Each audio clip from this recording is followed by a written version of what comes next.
Esta conversa foi gravada no Chefs Agency Studio, um espaço multidisciplinar em Belém, disponível para jantares, formações, workshops e eventos. Obrigada por se juntarem a nós neste projeto e permitirem que gravemos num espaço tão giro. Quando Nini era criança, o pai, atormentado por um transtorno obsessivo, matou-lhe a mãe e suicidou-se. Ou, como a mulher em que Nini se tornou viria a aprender, morreu de suicídio. Escrevi este romance inspirado num único acontecimento real da minha vida, a morte dos meus pais. É um romance que mergulha na vida de uma criança que cresce num ambiente preconceituoso e violento e no esforço que faz para compreender e superar ao longo da vida. Este livro pretende sobretudo alertar para as consequências da falta de saúde mental. Está à venda online ou em qualquer livraria. Espero que gostem. Olá a todos, espero que estejam bem. Muito obrigada por continuarem desse lado. Antes de tudo, quero agradecer ao meu grupo de Miúdas de Paddle com Graça, porque esta conversa e outras que eu me esqueci de mencionar só estão a ser gravadas porque patrocinaram algumas conversas deste podcast. Foram muito queridas e encheram-me o coração. Muito obrigada. A convidada de hoje é prima direita da minha mãe, a tia Filipa, que vou tentar não tratar por tia, e de facto tem aqui um percurso que tenho a certeza que vai ser colo para quem nos ouvir. Vi um problema tão preciso ser falado de uma adição, do alcoolismo, e que de facto deu a volta. É uma avó extraordinária, uma pessoa que reconquistou a vida e dá muita graça à vida e às pessoas de quem tem ao lado, e teve mesmo no fundo, e por isso acho que se tiverem alguém a passar pelo mesmo, se tiverem um amigo que esteja a passar pelo mesmo, alguém que esteja casado com alguém a passar pelo mesmo, esta conversa vai ser muito útil, não só para perceberem que há caminho, mas que para existir caminho há todo um percurso que tem que ser feito. Por isso, todo coração cheio, e obrigada, porque estar aqui hoje acho que vai passar muitas mensagens e sem dúvida ajudar quem nos ouvir, e isso é espetacular. Eu acho que é assim, primeiro eu é que tenho que agradecer, porque no dia em que eu me esquecer do que passei, de onde é que vim, se calhar a coisa entorna-se, e isso é uma coisa que eu tenho sempre presente. Eu ia começar pelo princípio, como se começa sempre pelo princípio, não pelo fim.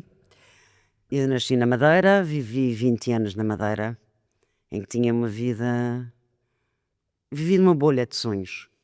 Eu por mim já sou sonhadora e por natureza sou sonhadora, numa família fantástica, somos 6 irmãos, e o meu pai e a minha mãe, que já não estão cá, infelizmente.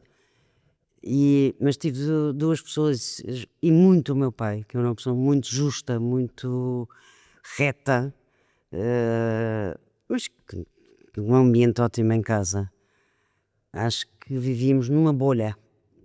A vida é muito mais fácil em sítios pequenos, com aquela paisagem, com o mar e com tudo aquilo, é fácil. Tem algumas dificuldades, que é quando se chega aos 17 anos, sairmos de casa, porque não havia universidades e tínhamos que vir para cá estudar. E o vir para cá, nós vinhamos cá todos os anos nas férias, mas era para a quinta dos meus avós em Coimbra, para a granja, para a praia. Eu não vou dizer que não fazia algum furor, nem que tinha 2 palmos de cara, porque realmente na altura já toda a gente falava nisso e toda a gente comentava e diziam essas graças. Quando chego a Lisboa para a universidade e escolhi curso de Direito, não sei se para agradar ao meu pai, porque era a menina do meu pai, não sei, porque tinha que fazer qualquer coisa, porque para mim eu sempre fui muito mãe, muito cuidadora, muito de coisas de casa. Eu ia para os antiquários com o meu pai, desde miúda, escolher as coisas com ele, ou se ele escolhia uma cortina, perguntava-me se eu gostava. Quer dizer, eu acho que aprendi imenso com ele nessa sensibilidade, nessa parte dele. E sonhei a vida inteira que o casamento era para ser feliz e ia viver um conto de fadas, Pronto. Conheci o Manel através de outras pessoas, uma situação um bocado caricata, mas engraçada. E, conheci o Manel em maio e em novembro estávamos casados. Isto em pleno 25 de Abril, em que a coisa não estava fácil, os meus pais iam para o Brasil e eu decidi que ia acabar o namoro porque não ia ter namoro por carta, não havia telemóveis, não havia nada dessas coisas. E disse que sim, como quem diz, olha, vamos ao cinema, vamos. E acho que realizei o que era estar casada quando tomámos a opção de casar e ir para o Brasil. Tivemos a festa, muito bonita, muito engraçada, vestida de noiva, radiante da vida, com tudo o que eu sonhava, e fomos para o Brasil. E quando aterro no Brasil, tremeram-me as pernas e perguntei, e agora? Olhei para ele com 21, eu com 21, como é que isto se faz? Como é que se faz? Como é que se organiza uma casa? Como é que ele vai trabalhar? O que é que eu faço? O que é que eu faço? Não fiz mais nada, fiquei à espera de criança passado um mês. Portanto, tive logo que fazer. E fui-me adaptando àquilo que eu gostava, que era governar, ser dona de casa. Faz lembrar agora, por graça, entre parênteses, a filha do Ronaldo, que ele pergunta num anúncio, o que é que queres ser quando fores grande? Ela, tranquilita e caça. E era exatamente o que eu queria. E acho que é o que eu gosto. E tive uns 6 anos, 8 anos no Brasil, em que o Manel trabalhava à noite, trabalhava durante o dia, à noite tirava o seu curso de Direito, recebíamos muito em casa, há pessoas que se lembram dos jantares lá em casa, daquelas coisas todas, mas num casamento que eu sentia-me feliz, mas ao mesmo tempo não era aquilo que eu estava habituada, era muito... a mulher tem as coisas de casa, o homem tem que trabalhar fora. E eu habituei-me a isso. O facto é que não era, a vida não se processava assim, mas nesses tempos foram assim. Foi fácil ser mãe Foi sem fácil. família perto no Brasil? Eu acho que foi ótimo porque nós tínhamos um grupo de amigos portugueses em que nos unimos muito e ensinávamos umas às outras como é que se fazia arroz, como é que se mudava fraldas, como é que se dava banho, como é que não sei o quê. Não é que a minha mãe, por acaso, vivia em Curitiba, quer dizer, por acaso são 700 km de distância e fosse lá dar uma ajuda nesses primeiros dias, mas nós todas é que nos ensinávamos umas às outras. E era um grupo muito coeso, muito unido. Pois havia uns que chegavam e ficavam lá em casa 2, 3 meses até arranjar em casa. Parecia assim uma comunidade portuguesa vinda da saída da Revolução. Até que chegou o dia em que o Manel disse que tinha que vir para cá, tínhamos que vir para cá. E eu senti, não me perguntem porquê, que não queria vir. Eu queria ficar no Brasil.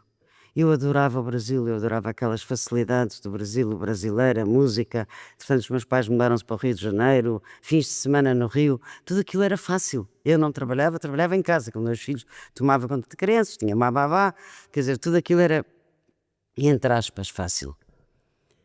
Quando cheguei cá a coisa não foi bem assim. Foi mais complicada. Eu não conhecia Lisboa de 2 anos de Direito, da menina bonita da universidade. E agora era a menina bonita casada. E acho que os anos foram passando, tive a sorte de viver num prédio onde vivia com a família do Manel toda, portanto as crianças nasceram e iam todos para o colégio, todos para o São João de Brito, vinham no São João de Brito, aquilo era tudo fácil. Até que a coisa começou-se a entornar por algum desequilíbrio também emocional do Manel, algum desequilíbrio emocional meu que não soube acompanhar todo este movimento em Lisboa familiar, não soube.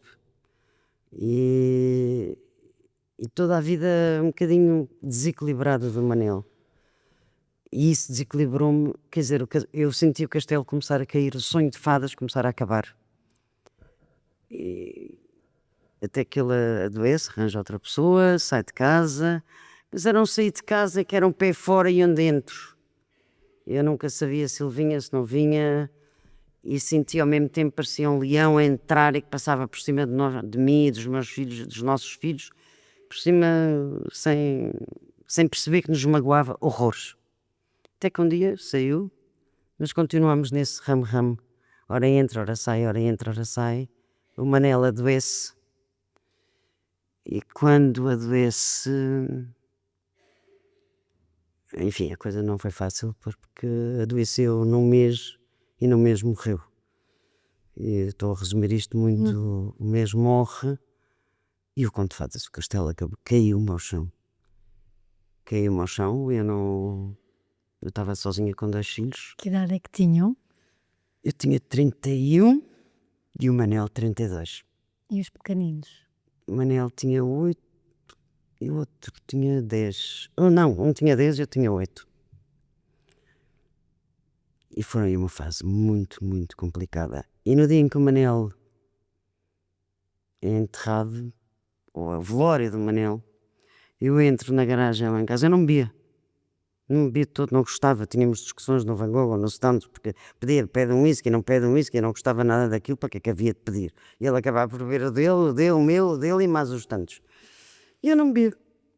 E nesse dia entro na garagem lá em casa e um casal amigo meu que morava lá, que veio comigo, que me acompanhou, disse-me: "Oh, Filipe, vais para casa, amanhã vamos ter um dia pesado, vais ter um dia pesado. Toma um chá de limão e vai dormir. Tília, vai dormir." E eu respondi-lhe dentro da garagem: "Eu vou dizer o chá que vou tomar." E cheguei a casa e fui direta. Ainda se usava ter bares, tabuleiros com garrafas de whisky dentro na sala. Fui direto e enchi o maior copo que encontrei de água, mas de whisky. E bio. E dormi. E percebi uma coisa, ou senti uma coisa, é que o whisky tirava-me a dor. E daí a passar de um copo de whisky para 2 copos de whisky, realmente veio o dia seguinte o enterro, tudo isso, eu não conseguia já viver com aquela dor, não conseguia, não havia hipótese. O ser viúva, para mim era uma coisa que ainda hoje não gosto. Dizer aos Está-se filhos, viúva. dizer aos E filhos, dizer aos filhos, eu não consegui dizer, porque o Gonçalo percebeu logo, entrou em casa e desatou aos gritos, ainda hoje ouço os gritos dele, e o Manel desapareceu-me de casa, foi para casa do meu irmão, e não houve um confronto no dia seguinte, que fomos para a casa dos meus pais, durante meia dúzia de dias, em que começa depois a procissão das tias e das primas e daquilo tudo a dar os pêsames, e eu dizia: "Pêsames", em que o meu pai me diz: "Eu acho que era melhor se calhar ires numa loja e comprar qualquer coisa de luto." Eu tenho horror ao preto, horrores, não me vistam de preto. E continuava, e comecei a beber aí, até que tive que começar a trabalhar, porque eu costumo dizer que deitei-me com algum dinheiro e acordei pobre. Eu não tinha um tostão, não sabia que dinheiro é que havia, não tinha acesso às contas, não fazia a mais pequena ideia como é que aquilo funcionava, havia cartões de crédito, não fazia ideia. E começam as dívidas a aparecer, processos de falência a aparecer, casa penhorada, e tive um pai extraordinário, como sempre foi, que me deitou a mão, o meu pai, os meus irmãos, as minhas irmãs, e fiz-me à vida. Fui trabalhar, tive 10 anos de trabalhar numa loja de decoração, que adorei, que era a Filipa, não era viúva de ninguém, não era mulher de ninguém, era a Filipa, que por acaso o dono era da Madeira e portanto tinha uma ternura especial por mim. Mais tarde, depois disto tudo, eu tive que vir para Cascais, porque eu tinha a ajuda dos meus pais precisava dos miúdos, tinha que tirá-los de São João de Brito, não havia hipótese de se pagar, e vieram para os liceus. E eu passei a tive uma casa, no dia em que saí, o meu pai montou-me uma casa, e cheguei e tinha uma casa montada, com sofás, com tudo, cortinas, tudo. Só que eu estava já agarrada ao álcool. Era a pessoa que me fazia companhia, era o amigo que eu tinha à noite, quando os meus iam para a cama, em que dei alguns passos que não daria se não tivesse bebido. e os miúdos apercebiam-se. E os meus apercebiam-se e começaram por dizer: "Oh vó, a mãe não faz outra coisa, não está deitada com um copo na mão, a mãe não liga a nada, A mãe levanta-se para trabalhar e pouco mais, e às tantas já era muito complicado. Isto, entretanto, os anos foram passando e mais complicado se tornou. Até que, eu estou a resumir isto, eu fisicamente estava completamente destroçada, psicologicamente estava um trapo, mas um trapo, bater no fundo mesmo, com situações perfeitamente execráveis. Até que um dia fui confrontada pelo meu pai. E que só me disse isto. Não foi preciso dizer mais. E nada, num psiquiatra que manda pastilhas, tira pastilhas, não sei o quê, mas eu não sabia viver sem o álcool. E o meu pai, por intermédio de outras pessoas com quem falou, falar num centro de tratamento, e o meu pai chegou ao pé de mim. Eu ainda fiz uma psicoterapia com essa pessoa, e essa pessoa teve uma honestidade fantástica, porque podia ter continuado. Pegou no telefone ao meu pai e disse: não dá, só indo para tratamento. E o meu pai disse-me só isto: ou vais, ou eu tiro-te os filhos em tribunal. E disse: nunca. Isso nunca. Era a última coisa que me podiam fazer. Isso eu vou para tratamento. Tive um irmão fantástico que me levou para tratamento. Cheguei a uma casa onde não conhecia ninguém, onde as pessoas davam abraços, onde havia risos, onde havia... E vinha-me dar um abraço e eu fazia com as mãos assim, porque não me toquem, não quero que me toquem. Os primeiros dias foram muito, muito difíceis. A desintoxicação do álcool é horrível, porque o álcool rebenta com tudo. Não só fisicamente, como psicologicamente, como afetivamente, como em tudo. Quer dizer, não consegue ter um raciocínio, não consegue dormir, não consegue... Bebe para dormir, dorme para não ter dor, bebe para não ter dor. É que isto era um ciclo vicioso. E eu já não vivia, cozinhava de copo na mão, e era se cozinhasse, e arranjava-se qualquer coisa e os miúdos comiam. Mas para o álcool tinha que haver sempre dinheiro. Álcool que era whisky, porque eu bebia whisky, não bebia mais nada. Sempre só álcool? Sempre só álcool? Sempre só álcool. A certa altura juntei umas pastilhas para dormir, que me tinham dado para dormir, que ajudou ao fim da festa, porque o álcool com pastilhas é um coquetel molotov. E fui para tratamento e o princípio foi muito complicado, como estava a ser, até que houve um dia que se dá, como se chama em tratamento, um despertar espiritual, em que somos obrigados, confrontados com a realidade, em que eu percebi que tinha 2 filhos, que tive a maior vergonha quando me foram lá visitar a primeira vez, e coitados diziam: a mãe está muito melhor, e eu sentia-me um trapo. A mãe está muito melhor, e eu não estava nada, quer dizer, estava melhor, evidente, já não bebia há 2 semanas ou 3 semanas, mas sentia-me emocionalmente desfeita. Eu culpabilizava-me muito a mim, mas ao mesmo tempo sentia muito vítima e revoltada por me terem tirado todos os sonhos que eu tinha. Os sonhos tinham caído todos, e eu sou uma sonhadora por natureza. Acho que tenho sempre que ter um sonho. No meu caminho tenho que ter sempre um sonho. E tive 3 meses em tratamento. E essas primeiras semanas difíceis, o que é o ser difícil, o ser exigente? Que ia ser difícil é dormir sem nada, sem comprimidos. Passava as noites em branco, em que eles diziam: não se morre por não dormir, mas morre-se por tomar comprimidos para dormir. É ter espasmos titânicos, tipo ataques de epilepsia, ir de ambulância, de bombeiros, a descer a Serra da Gardunha, que parecia que estava a descer não sei o quê, porque havia desmaiada, e chegar ao hospital e porem-me soro e com calmantes, e que vinha com as receitas dos calmantes, e os terapeutas chegavam lá e diziam: menina, não há receita para ninguém, partiam os faros, que acabou. Isto passa, e é um dia de cada vez, e tens de aguentar. Eu não andava. Os primeiros dias, todas as pessoas que estavam lá foram extraordinárias, faziam cadeirinha com os braços, havia cadeiras espalhadas pelos corredores para que se eu me sentisse mal se sentasse, e depois aos poucos a coisa foi evoluindo. E depois é ser confrontada com a realidade, porque há grupos de terapia, e os grupos de terapia não é para, propriamente para nos passarem a mão pelo pelo, nem para contarmos mentiras, porque somos apanhados, porque no fundo estávamos entre pares. Todos tínhamos feito o mesmo.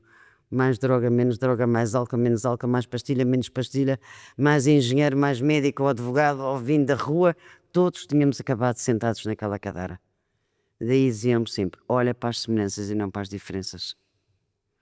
E a partir do dia em que eu olhei para as semelhanças e não para as diferenças, eu comecei a gostar de estar ali e a largar o peso, a largar o lixo, a aceitar as culpas, a perdoar muita coisa e sobretudo a perdoar-me a mim própria, que era uma culpa que eu levava em cima. Onde é que estava a tal menina bonita de olhos azuis, que era fada, que era não sei o quê? Onde é que estava? Estava um trapo. E começa realmente, o meu tratamento começou aí. Começou de tal maneira que eu depois acabei, os meus pais foram lá, porque foram lá visitar, fui confrontada com coisas que me disseram e eu já refilava, já dizia que não era assim. E ainda pedi uma segunda fase, gostei tanto porque eu não queria vir para casa, tinha medo. Medo de sozinha. Medo de sozinha ter vontades de beber, medo de sozinha como é que ia lidar com os meus filhos, medo de lidar com o olhar deles, que não foi fácil, porque se foi perdendo o respeito. A confiança foi-se perdendo. E o respeito? Não tanto. Eu é que tive que adquirir o respeito por mim. Eles não tanto, mas a confiança deles por mim. Eu lembro-me de uma vez ter pago uma conta do gás e houve uma avaria de gás. E a primeira coisa que me disseram, mais uma vez não pagou a conta do gás. Deixou cortar o gás. E eu tive que telefonar à frente de um deles, a dizer a conta está paga e dizer é uma avaria. E tive que me aguentar. Fui para os Alcoólicos Anónimos, onde tive uma ajuda, não é igual, entre pares, entre pessoas iguais. Dediquei-me aos Alcoólicos Anónimos como gente grande. Parte de serviço, parte de voluntariado, tudo isso. E a minha vida foi andando. E o meu pai, no dia em que eu cheguei, disse-me uma coisa que me fez tremer as pernas. Chegou lá à casa, a casa dele, deu-me as chaves da minha casa, chaves do meu carro, a caderneta da Caixa Geral de Depósitos, na altura que ainda tinha de uma pensão de um Manel, uma coisa qualquer. E disse-me, faz a tua parte. Nós fizemos a nossa parte. Agora vais fazer tu a tua parte. Máxima responsabilidade, máxima liberdade. E isto caiu-me assim, pá! E agora? Como é que é? Ainda jantar nesse dia lá em casa e depois fui para a minha casa. Passei a ir a reuniões todos os dias. E fui trabalhar. E aí trabalhar onde? Trabalhar na casa, numa loja de decoração. Já fechou. Trabalhei 15 anos. Depois mudei-me para um emprego em Cascais. Fazia comida para fora. Era paquete de uma amiga minha levar documentos à SIC e não sei o quê. E os meus pais ajudavam-me. Porque o ordenado não dava. Pagavam uma renda da casa, mas o ordenado não dava. Os miúdos foram para escolas públicas. E portanto cresceu uma nova Filipa, quer dizer, eu comecei a crescer, a perceber a aceitar as coisas e a aceitar que eu não tinha que, uma frase que ainda hoje me lembro, que eu chegava e dizia, Gaita, tenho que ir pagar a conta da luz, tenho que ir pagar a conta não sei de quê, coisa que eu nunca na vida tinha feito, havia alguém que fazia, não era eu. E uma vez alguém me disse, não digas tens de pagar, diz vou pagar. E que bom que é ires pagar. Trabalhaste para isso, estás em recuperação. Não bebes. E era dia após dia, tudo isto. A confiança foi-se readquirindo, a autoestima foi-se readquirindo. E foi fantástico, porque acompanhei o meu pai quando ele esteve doente, acompanhei a minha mãe quando ficou viúva e aguentei, ajudei-a muito. Acho que eles morreram descansados com isso. E no dia em que nasce que o meu filho, entretanto, há crises de que se vai abaixo. Primeiro casamento do meu filho, como é que é? Há qualquer pessoa que falta na moldura, que falta na fotografia. E aí como é que era a gestão dessas crises? Era com reuniões de Alcoólicos Anónimos. Era uma amiga quem eu telefonava e pedia ajuda e que desabafava e como é que se faz e como é que... Pelo meio, de vez em quando, vinha uma vontade de beber doida, mas não. Telefona, antes de beberes, telefona e pede ajuda. Um copo é anular tudo o que foi feito. Tudo. Não é só um copo. Não é, o problema não é o último copo que o alcoólico diz. O problema foi que eu bebi 10 copos. Não, o problema foi que bebeste foi o primeiro. O problema é o primeiro. Porque um alcoólico não sabe parar. E eu, se voltasse...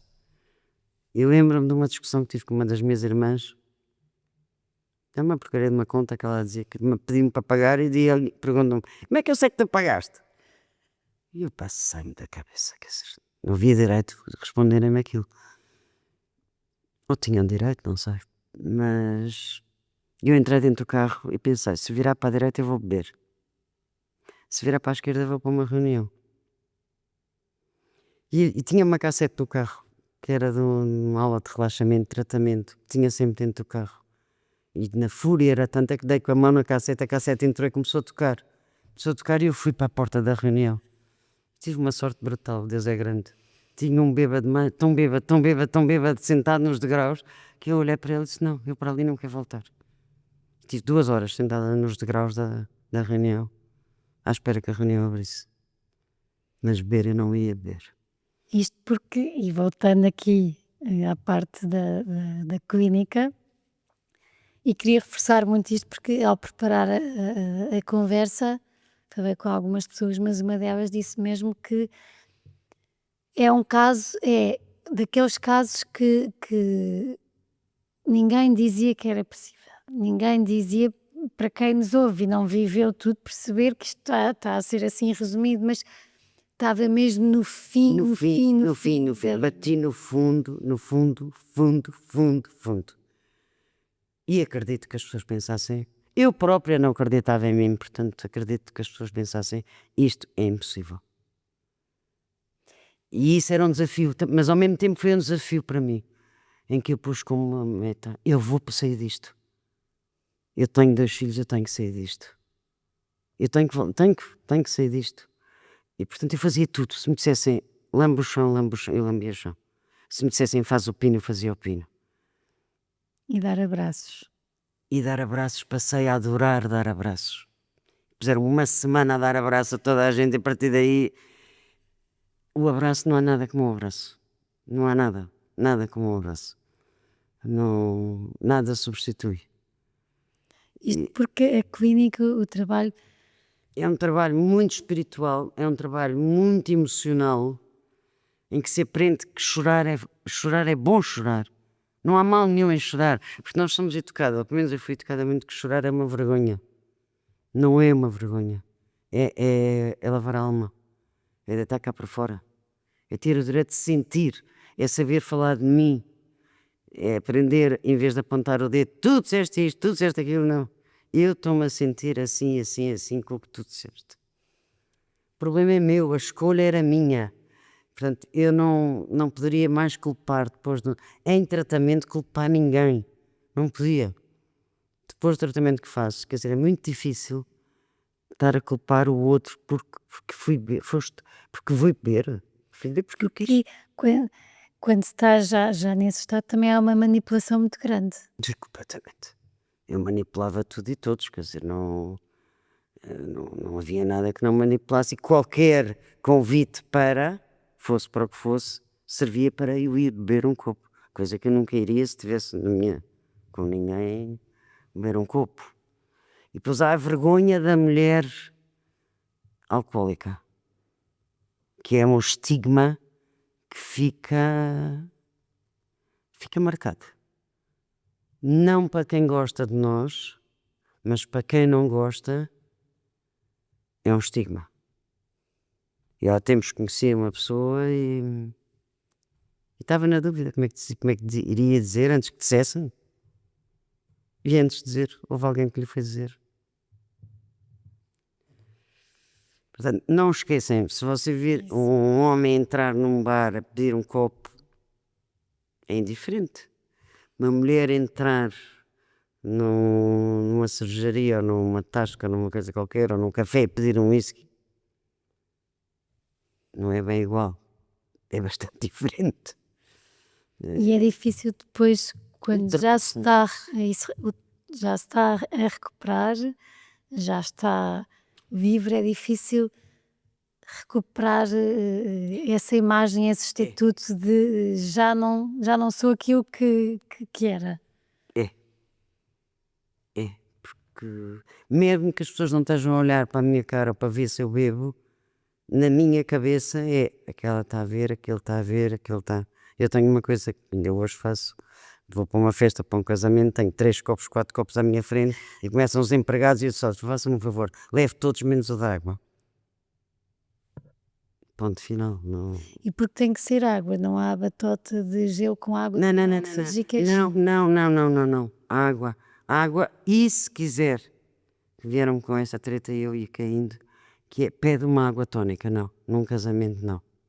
Não, porque num casamento não vai vir de certeza uma água tónica, vai vir um gin tónico ou um vodka tónico, já me aconteceu. E depois? Deu um golo e disse, que é isto? E no meio minuto largar o copo e pedir, pelo amor de Deus, traga-me um copo de água depressa. Como houve, por acaso, uma pessoa que eu pedi-lhe, nos anos de um dos meus irmãos, disse-lhe, ele ia buscar um copo de água, um whisky para ele, não sei, e eu sei, traz-me um copo de água, estou a morrer de sede. E estava escuro, aquilo era num sítio, um palácio, não sei o quê, estava escuro. E quando eu cheguei, o whisky devia ser também tão fraco que eu não percebi e meti à boca. E quando acabo de ver, disse, Polas, deste-me um whisky.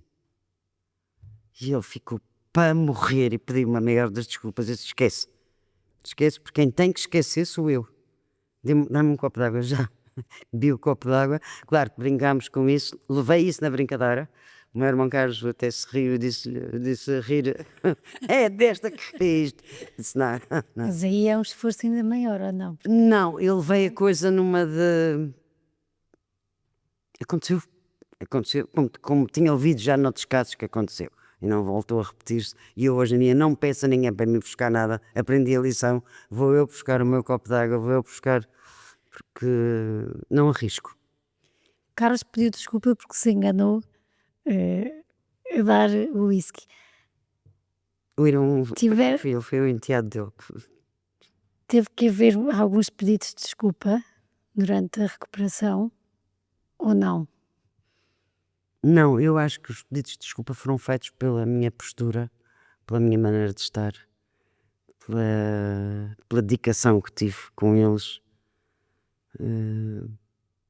pela gratidão que tenho, que é ilimitada. Eu tive a sorte de ter uma família fabulosa, mesmo de algumas das minhas irmãs, que me ajudaram Faz a diferença, não faz? a maior.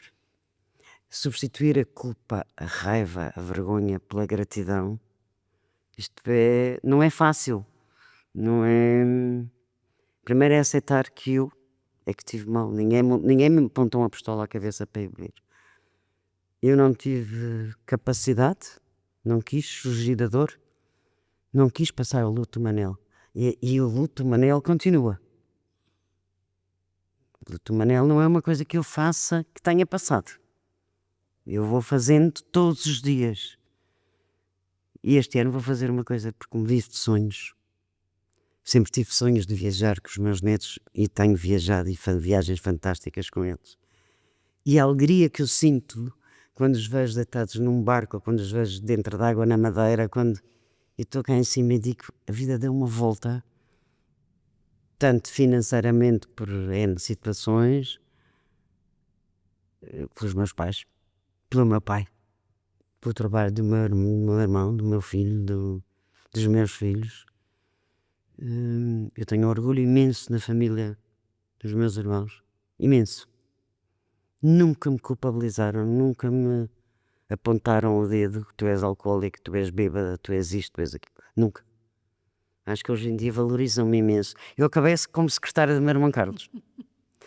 E no dia em que. E aí voltou o sonho. No dia em que se fez algumas alterações da nossa vida profissional, eu olhei para ele e disse: acabou. Eu agora vou ser dona de casa. E voltei a ser a dona de casa. E graças a Deus posso. Não vou buscar filhos, mas vou buscar netos. Há quem diga que é uma vida fútil. Eu digo-lhe: não há melhor coisa do mundo do que ter uma neta que se agarra ao meu pescoço e que chora a bagarranho quando me vê triste e que me diz: a avó está triste. E aí diz que está. Eu digo-lhe: tu. Eu digo: mas porquê? Não sei, se calhar saudades do avô. E às vezes apanham-me na varanda quando os pais dela se separaram. Eu fui falar, ela pediu-me para eu ir lá à casa. E ela disse-me: a avó já sabe. Eu disse: sei. E eu nunca mais vou falar com o pai. Eu nunca mais. E eu ia a rezar o caminho todo. Disse: como é que eu vou, o que é que eu lhe vou dizer? O que é que eu vou. Quando ela me dizia: nunca mais vou falar com o pai, eu disse: faz um favor à avó. Pega aí no telefone e liga ao pai. Eu só rezava para que ele atendesse. E ele atendeu. E ela desligou. E eu disse-lhe: agora diz à avó ou diz ao teu pai para ligar ao avô Manel. E ela ficou a olhar para mim. Já percebeste a diferença entre sempre que quiseres podes falar e o nunca? O nunca é falar de outra maneira, Teresa. O nunca é. Eu também me zango com o avô, às vezes. A avó zanga-se com o avô. Zango com o avô e digo: bolas, estão aí todos em cima de perna traçada e eu aqui a passar por estas dificuldades. Bolas, ajudem-me. Nunca me viste na varanda às vezes a falar.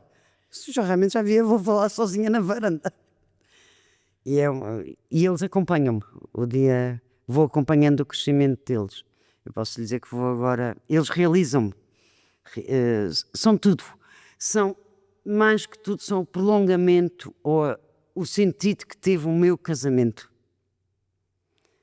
Que, apesar dos pesares, foi o homem que eu escolhi para pai dos meus filhos. Com todos os seus erros, com todas as suas qualidades, tinha um coração do mundo enorme, nos seus exageros, mas tinha. E pronto, e é uma continuação. Eu sinto-me casada, não me sinto viúva, sinto-me casada, sinto-me à frente, tipo como elas me dizem, a avó furacão.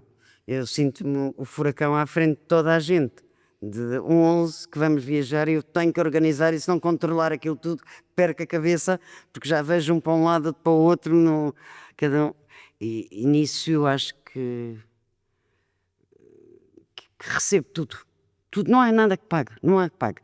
E ouvir da boca dos meus filhos, claro que tive que ouvir coisas que não gostei, que de um disse-me, quando a mais velha nasceu, disse-me: oh mãe, isto não é para daqui a 4 dias dizer que se fartou. A mãe agora assumiu que ficava com ela de 2 em 2 dias da parte da tarde, ou que ia buscá-los ao colégio. Não é daqui a 2 dias desistir. E uma coisa estranha, que chegava àquela hora, às 4 horas, eu começava a entrar num stress. Num stress de tremer mesmo. Pensava: mas porquê é que eu estou assim? Que eu vou buscá-los ao colégio? Porquê é que eu estou assim? E eu levava um lanchinho para cada um. E eu já acho graça delas diziam: avó, lembra-se dos lanchinhos que a avó trazia para cada um? E eles diziam: mas não é preciso ir tão cedo, eles gostam de brincar com os amigos a partir das 4, ficam até às 4h30. E eu dizia: não, eu vou às 4. Ah, vou é que queria ir. Não, era como eu me perdoava a mim pelos ter deixado de esperar horas infinitas no colégio. Como eu provava a mim própria que eu era capaz de ser uma mulher de confiança, uma avó de confiança, em que eles podiam contar comigo, em que eles sabiam que àquela hora a avó estava ali.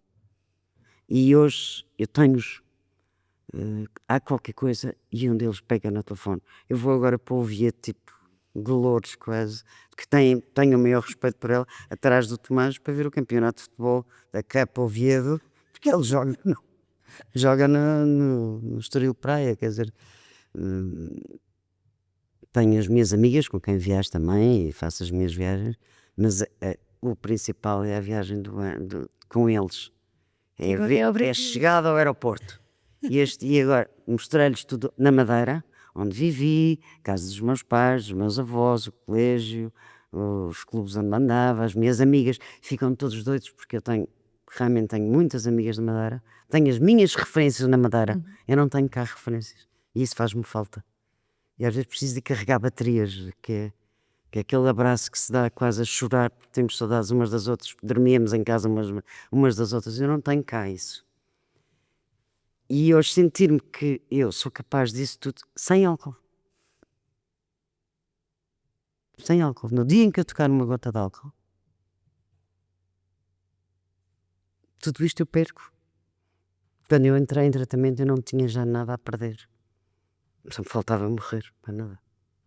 Ou tinha a perder 2 filhos. Mas nem sei se realizava bem isso. Apanhei um baco quando o meu pai disse que me os tirava e aquilo empurrou-me para tratamento. Mas não sei se tinha... Porque é preciso mesmo esse baque. Porque se não existir, Não. a manipulação vai existindo, deixa andar. E eu ia morrendo. Ia morrendo aos poucos e acabava por morrer. Porque o álcool mata mais de qualquer droga. E o álcool há em todo o lado. Eu ainda hoje não entro, não passo nas filas de supermercados onde estão os whiskies. Não passo. Não.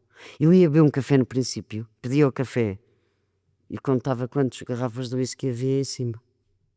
Hoje nem entro. Quer dizer, entro num café, peço um café e vou-me embora.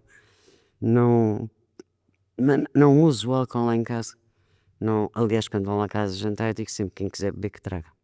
Não gasto nem mais onde estão em álcool. Já gastei tudo. Cheguei a vender coisas minhas para comprar álcool, quer dizer. Não é. É uma fase em que aprendi, desci muito baixo, que aprendi, mas a contrapartida é realmente aquilo que me prometeram que era em tratamento. É espetacular. É espetacular. O viver sem álcool, o contacto com as pessoas, o sentir as coisas. Tenho dias bons, como tenho dias maus, como também vir uma refilona a refilar com tudo e com todos. Não sei lidar com rejeições, não sei, continuo sem saber. E quando há alguma? Fica moada em casa, magoada. E a vida continua. E no dia seguinte vou ter com os meus netos. Eu sei que eles vão me encher de alegria. Isso é uma coisa. E ia pedir uma coisa, para quem eu comecei a dizer, a sugerir, quem estivesse numa situação destas, ou tivesse a viver com alguém numa situação destas, ou fizesse parte do núcleo familiar, porque também ficou explícito no testemunho a importância dos irmãos, dos pais, para conseguir... Antes de entrar em tratamento, serem duros. Há uma coisa que se chama amor firme. E o meu pai usou isso. Foi a frase do meu pai: ou vais para tratamento ou tiro dos filhos. Não havia margem para manipulação, não havia margem para mais nada. Para mais nada. É quando as portas se fecham. E a minha amiga, quer dizer, ou vais para tratamento ou morres, ou acabas sozinha. E não se pode alimentar Não há meio sensação... Isto não há meio alcoólico. Não é porque se bebe 3 copos, 4 copos ou 5 copos, ou porque se bebe ou porque se bebe. Há alcoólicos que só bebem ao fim de semana. Há alcoólicos que bebem 10 cervejas, não sei quantos whiskies. E não é só na classe mais baixa, nem é só nas mulheres fracas. Eu tive médicos comigo em tratamento, eu tive advogados, eu tive pessoas de nome de... Chegar em reuniões que eu perguntava: mas isto é uma reunião de banqueiros ou é uma reunião de alcoólicos anónimos? Isto porque o que vou percebendo é que muitas vezes a dificuldade de o alcoólico em si ir para tratamento é porque o preconceito da família é tanto que quase que parece que quer, bem, mais vale, nós até sabemos, mas mais vale eu ir fazendo e bebendo em casa, não está a fazer nada de grave até Enquanto o agora. alcoólico tiver margem para manipular e tiver corda para esticar, ele vai esticar. Ele ou ela vão esticar. Agora, quando ele chegar ao dia em que bater à porta e dizer, meu amigo, acabou, o alcoólico vai para. Quer dizer, pode continuar, mas continua sozinho. Então é imprescindível. Imprescindível uma coisa que se chama amor firme. E há as famílias anónimas, de alcoólicos anónimos, em que os meus pais nunca foram, mas há pessoas que vão e que aprendem muito nisso, porque custa dizer não a um filho. E custa também, se calhar o que eu queria dizer é que custa aos pais aceitarem que têm um filho alcoólico. E enquanto não aceitam, não empurram para tratamento. E Enquanto andam ali nos psiquiatras, andam a ver se a coisa passa. Também é uma vergonha para os pais e é um desgosto, e é até que a certa altura são confrontados com a realidade. E quando se procura uma psicoterapeuta especializada em alcoolismo, como os meus pais procuraram, como lhes indicaram, não sei, já nem sei como é que lhes foram parar às mãos, e essa pessoa disse, não dá. Não dá. Ela não dá em psicoterapia. Porque eu ia dentro do carro e tinha uma garrafa de whisky. Eu entrava antes de beber, isso é como tudo, quer dizer, não não é o último, sim, é o primeiro. E hoje eu sei que é possível viver sem álcool. Eu dizia sempre, quando meu pai morrer eu recaio. Não me passou minimamente pela cabeça ir beber. E aguentei e tive um desgosto horroroso. A minha mãe é a mesma coisa. é um exemplo. Não me tocava numa. Não toco e não tenho vergonha nenhuma de dizer, eu não bebo. Mas não bebes porque, olha, porque já bebi tudo o que tinha para beber. Não tenho que entrar em grandes explicações. Já dei para essa freguesia, já dei para esse peditório, não, isso não leva a nada nenhum. E nos netos? Fala-se sobre, previne-se de alguma maneira ou ainda. Não, ainda tem 16 anos. A mais velha já digo sempre, não vale a pena beber. Vou, nem toco, aliás sinto-me ridícula porque tenho que pagar consumo mínimo e depois bebo água. Só filha, antes água do que outra coisa qualquer. A água nunca fez mal a ninguém, o resto mata. Não. E faço-lhes ver muito, não em pormenor, que a vida não é fácil. Porque realmente eu dou-lhes uma vida fácil, é verdade. Mas digo-lhes sempre, a avó até chegar aqui passou por isto, por isto, por isto. Não falo do álcool, mas falo dos empregos, da dificuldade financeira, da não sei o quê. Quando o avô morreu, quando isso tudo. Acho que um dia saberão, ou poderão saber pelos pais, mas Ou ouvem esta conversa? ou vão ouvir esta conversa, que mandam no Instagram, vão ouvir esta conversa. Mas é uma coisa que. Mas com imenso orgulho, não é? Porque. Tem. E Deus também. Sim. Porque isso espetacular, enquanto mãe, mas enquanto avó. Sim. Dá- Sou confidente deles, sou muito. Se chegarem a darem-me um abraço, me telefonarem comigo ainda hoje, a mais velha ligam-me, vó, não quer vir almoçar comigo. Ou então os desafios começarem um bocadinho mais caros, vó, não quero ir ao shopping. E quando saem sempre os desafios caros, mas. E agora, quando eu lhe disse, Teresa, vai fazer uma coisa este ano. Na viagem, a avó vai a São Paulo, ao fim de 40 anos. E ela disse-me logo, a avó não vai sozinha, eu vou consigo. Vai ser especial. Vai. Não é um roteiro turístico, é um roteiro que eu andei a adiar com medo. E tenho algum medo, sinto algum medo. Quando digo vou a São Paulo, até me dói. Quando hoje a menina da agência me disse, mas a sua ida a São Paulo.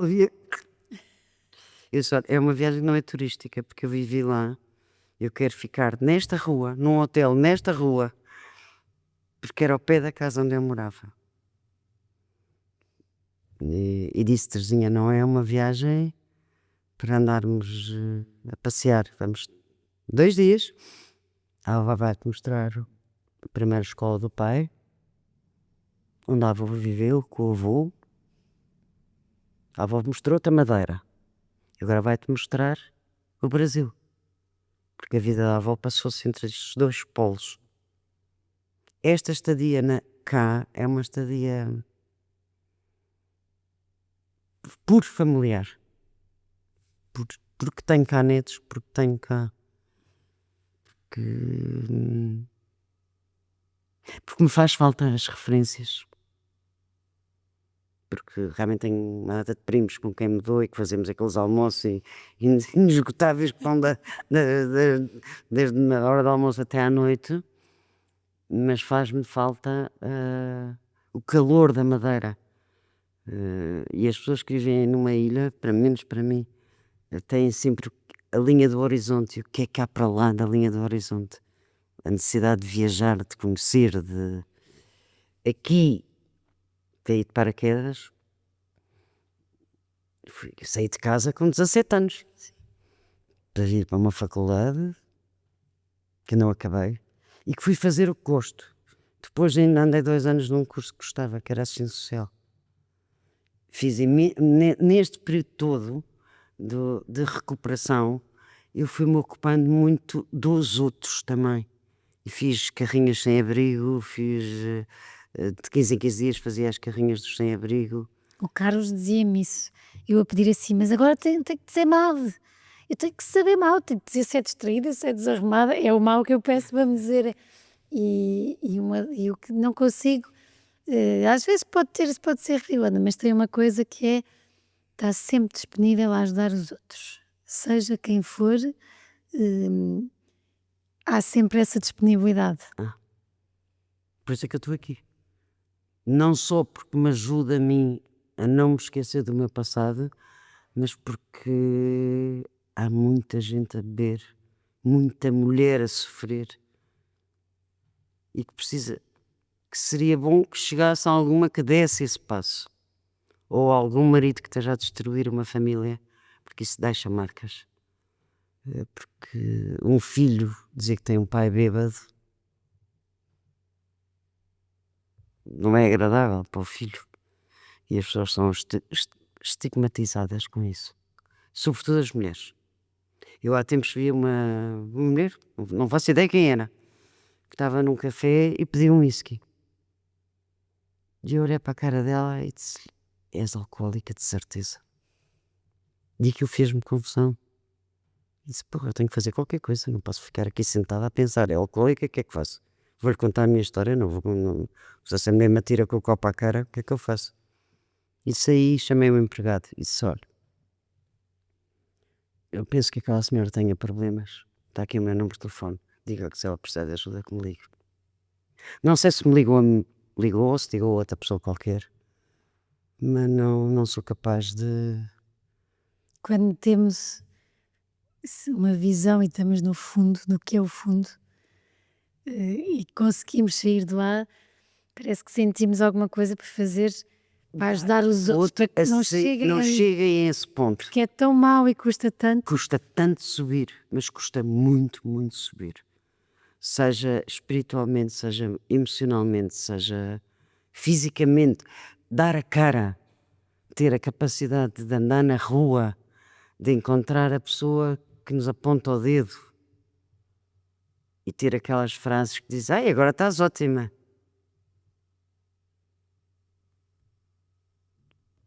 E sentir que, de certa forma, houve muita gente que se afastou. Com a morte do Manel, que se afastaram.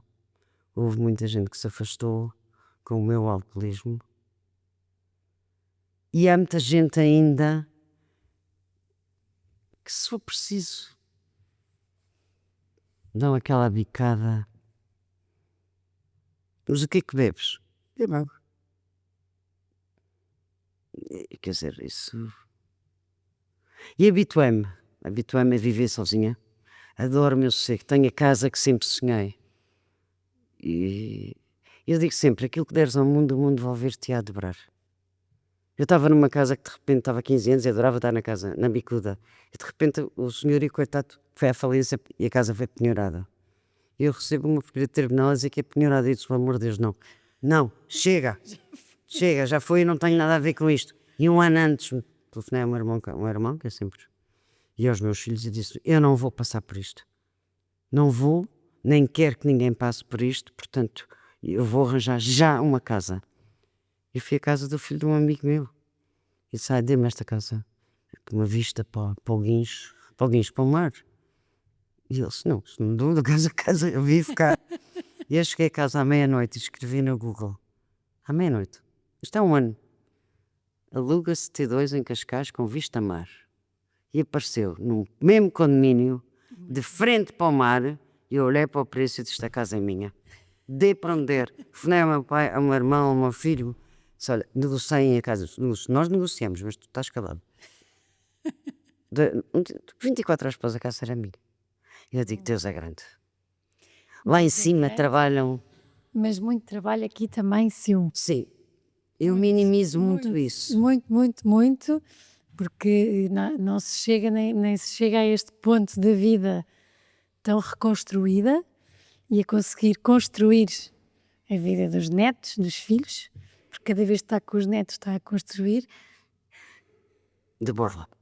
Tem aí muita coisa, tem muito seu, muita força, muita consistência, Então, muita coisa que não posso deixar ao de leve, que não foi só família. não, Depende muito. mas eu sou muito de força. Eu parti um braço, como lhe digo, há 2 meses, e com o braço todo desfeito, o rádio todo desfeito, com a mão toda torcida, embrulhei a gelo, meti-me no carro às 8 da manhã e fui para o hospital sozinho. E depois já está toda engessada, mas tinha que ser operada para ir passado uns dias. Telefonei aos meus filhos, olha, parti um braço, então, mas tenho que ir para o hospital, mas já fui, já vim. Quer dizer, não, me habituei muito depois a tomar as rédeas, a não depender de ninguém, não querer dar trabalho a ninguém, não querer ser preocupação para ninguém e ser prestável aos outros. Acho que no fundo foi muito, é muito isso que eu sinto. Eu não sou incapaz de ver alguém sofrer ou alguém... E quando temos aqueles almoços como tivemos aqui há dias, depois chego a casa e digo, que bom, que silêncio, que sossego. Estamos a acabar, não temos mais tempo. Vamos às últimas 3 perguntas. Um dos dias mais leves que tenha tido, que se tenha sentido leve, que tenha estado bem. Quando chego à Madeira com os meus netos, quando eu olho para aquele mar e vejo-me da idade deles, com os sonhos que eles têm, e que lhes digo sempre, não percam os sonhos, vão atrás dos sonhos. Se não der certo, há outro sonho todos os dias. Isso para mim é uma... E um dos dias mais pesados? Morte do meu pai e da minha mãe. A vida tem graça? Tem, apesar de tudo, tem imensa graça. E eu ter a acompanhar os namoricos da minha neta agora com 16 anos, as descobertas dela, as conversas delas. Ó vó, arranjo-me, ó vó, marque-me aí as unhas, ó vó, marque-me não sei o quê, ó vó. Bom, obrigada. Eu é que agradeço, Ticas. Obrigada mesmo e que É possível. espetáculo, porque é É mesmo isto possível. que eu ia dizer. Eu acho que está aqui a prova de que é possível. Estas conversas, como eu costumo dizer, não ganhamos nada em chafurdar na lama e não é preciso chafurdar na lama para se perceber que aqui falamos de forma leve do que é muito pesado, mas de facto foi muito pesado o que viveu. Era dado como impossível voltar algum dia a ser gente, a ser pessoa sem álcool e de facto é que fez um trabalho espetacular com a ajuda da família. Volto a reforçar que a importância das pessoas que estão à volta em deixarem cair preconceitos, em aceitarem e fazerem o que tem que ser feito é crucial, porque senão não há o caminho necessário para a reabilitação. Sem dúvida um caminho espetacular feito pela tia Filipa, muito por ela, de querer viver, mas o espetacular é isto, é que não só quer viver todos os dias sem álcool, como quer quase que aquilo, o peso que foi para ela e para os outros, enquanto era alcoólica, conseguiu transformar em leveza. Quer ser e é leveza na vida da família, dos filhos e dos netos. E eu acho que isto é extraordinário e é impossível quem nos ouvir se estiver perto de uma situação destas, não acreditar que vai conseguir, mas também no dia a dia, se não estivermos numa situação destas, acho que é a prova de que de facto não é mesmo nada impossível e que se tivermos as pessoas certas ao nosso lado a acreditarem e a puxarem por nós, e se tivermos depois vontade, conseguimos. E a vida tem mesmo muita graça, apesar de tudo. Eu só queria acrescentar uma coisa, é que o álcool não acrescenta nada. O álcool tira. E a fatura, mais cedo ou mais tarde, cai e não cai só sobre o alcoólico, cai sobre todos os que o rodeiam. Os pais, os filhos, os maridos, as mulheres. Cai. Não vale a pena esconder o lixo debaixo do tapete. Não há meios alcoólicos. Há alcoólico, ou não bebe, ou bebe. Pode beber normalmente, socialmente. Agora, um alcoólico não é mais ou menos. E não é para se esconder lixo debaixo do tapete. Se os meus pais tivessem feito isso, eu hoje não estava aqui. É verdade. Valeu! Obrigada, tenham uma ótima semana. Um beijinho grande a todos.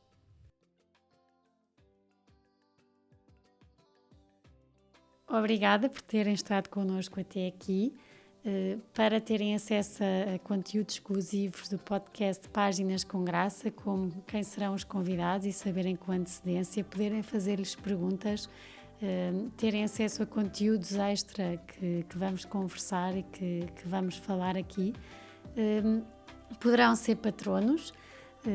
A descrição está no perfil, como poderão e como poderão sê-lo, e será sem dúvida uma mais-valia e um grande apoio para este projeto que eu acredito e que acho que os meus convidados também gostam e que irá contar muitas histórias e que, claro, que se tiver a vossa ajuda e o vosso apoio, poderemos continuar a conversar mais e a deixar capítulos e livros contados.